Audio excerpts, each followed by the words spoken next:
Nobody hit you. Nobody said the words out loud. There was no single moment you can point to and say, that was it. That was when everything changed. And so for most of your life, you have told yourself the same thing. I was not traumatized. Other people have real trauma. Mine doesn't count. But here is what nobody told you. The absence of a single dramatic event does not mean the absence of harm. There is a kind of wound that forms not from one moment of rupture, but from 1,000 small moments of not being safe, not being seen, not being regulated, not having your emotional reality acknowledged by the people who were supposed to acknowledge it. And the person carrying this kind of wound is often the last person in the room to recognize it in themselves, because they learned very early to function. And functioning looks a lot like being fine. Complex post-traumatic stress was first described by the psychiatrist Judith Herman in her landmark work on trauma and recovery. She observed something that single-event trauma models could not explain. There was a specific presentation, most common in people who had experienced prolonged, repeated stress beginning in childhood, that looked different from classic PTSD. Not flashbacks in response to an obvious external trigger. Something more pervasive, more internal. A chronic disturbance in the person's relationship with themselves, with other people, and with the future. A way of being in the world that had been shaped, without the person's knowledge or consent, by conditions that were never consistently safe enough for healthy development to take place. What does complex trauma actually mean in a childhood context? It does not require abuse in the legal sense of the word. It does not require neglect that is visible from the outside. It includes growing up in a household where a parent's emotional state was unpredictable, where the child learned to scan for danger rather than explore freely, environments where love was conditional, where conflict was never repaired, where emotional needs were consistently dismissed, spiritualized away, or simply never noticed, being the child who held things together, who stayed quiet to keep the peace, who learned that the safest version of themselves was the one that took up the least space. The hallmarks of complex trauma are specific once you know what to look for. Persistent feelings of shame and defectiveness, the sense that something is fundamentally wrong with you that other people cannot see, but that you have always known. Difficulty trusting people, even people who have given you every reason to trust them. A fragmented sense of identity. Difficulty knowing what you actually feel, want, or believe when the pressure of other people's expectations is removed. And a particular relationship with the future, marked not by hope, but by a low-grade anticipation of something going wrong. Not pessimism, training. The nervous system was trained, through repetition, to expect difficulty, and it became very good at it. Here is what makes this almost impossible to recognize in yourself. The child who grows up in chronic stress does not grow up feeling traumatized. They grow up feeling normal, because what happened to them was consistent. It became the baseline, the water they swam in. So the adult they become has no clear before and after, no moment they can point to where things shifted.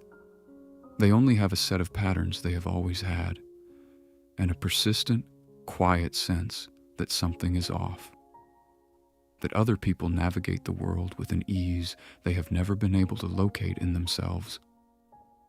Psalm 34 verse 18 says, "The Lord is close to the brokenhearted and saves those who are crushed in spirit." The Hebrew word translated as crushed is daka, which means pulverized, ground down by repeated pressure, not shattered by a single blow, but worn down over time. The psalmist is not describing a person who survived one catastrophic moment.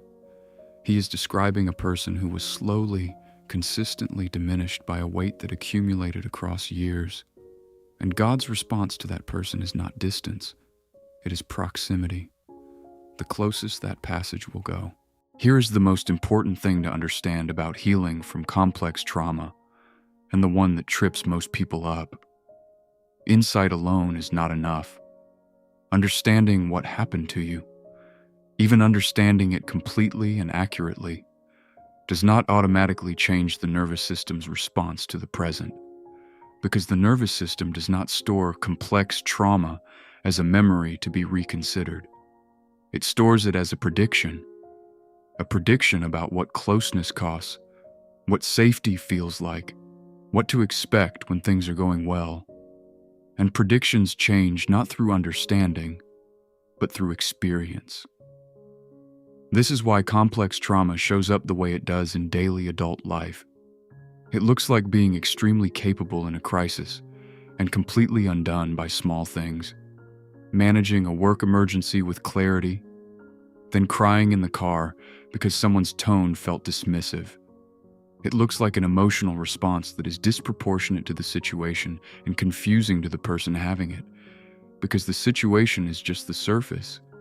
Underneath it is something much older.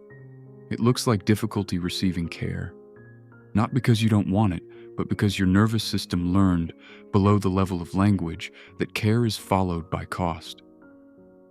High-functioning isolation that feels like preference, but is actually protection.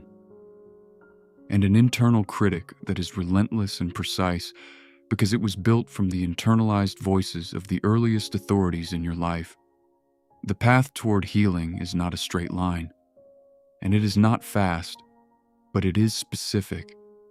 It begins with naming what actually happened, not the dramatic version, not the minimized version, but the honest account of what the environment required of you before you were ready. Because you cannot grieve what you have not named, and grieving is not wallowing. It is the process by which the nervous system finally processes what it was never allowed to process in real time. And alongside that naming comes the slow construction of new evidence. Experience in relationships that are genuinely safe, that does not confirm what the nervous system has been trained to expect. Closeness that does not end in abandonment. Warmth that does not come with conditions. The experience of expressing a need and being received rather than managed. Each of those encounters is a small revision to the prediction. The nervous system updates slowly, but it does update. For the person of faith, this is where the character of God becomes not just theologically true, but experientially necessary.